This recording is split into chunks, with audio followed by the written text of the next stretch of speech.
रात का समय था।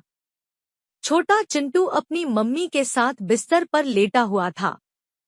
उसे सोने से पहले कहानी सुनने की आदत थी। मम्मी ने उसकी प्यारी आंखों में झांका और मुस्कुराते हुए कहा, आज मैं तुम्हें एक राजा की कहानी सुनाती हूँ। सुनोगे? चिंटू ने उत्सुकता से कहा। हाँ मम्मी, बताओ न। मम्मी ने कहानी शुरू की।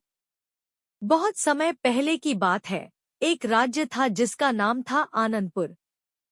वहां के राजा, राजा विक्रम, बहुत ही दयालु और समझदार थे। उनके राज्य में सभी लोग बहुत खुश थे, क्योंकि राजा हर किसी की मदद करते थे।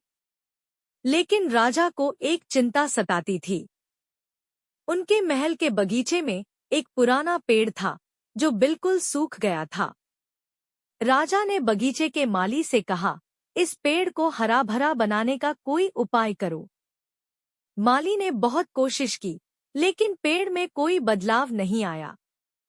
राजा विक्रम उदास हो गए। एक दिन एक साधु महाराज राज्य में आए और राजा से मिलने पहुंचे।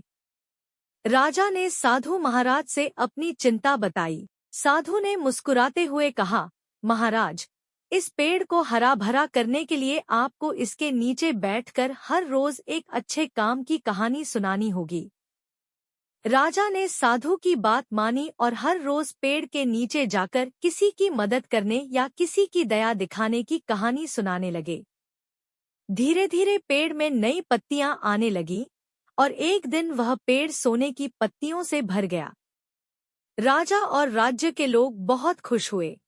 चिंटू ने मम्मी से पूछा, मम्मी, क्या वो पेड़ सच में सोने का था? मम्मी ने हंसते हुए कहा, कहानी में पेड़ सोने का था, लेकिन असली सोना तो राजा की दयालुता और उनके अच्छे कर्म थे।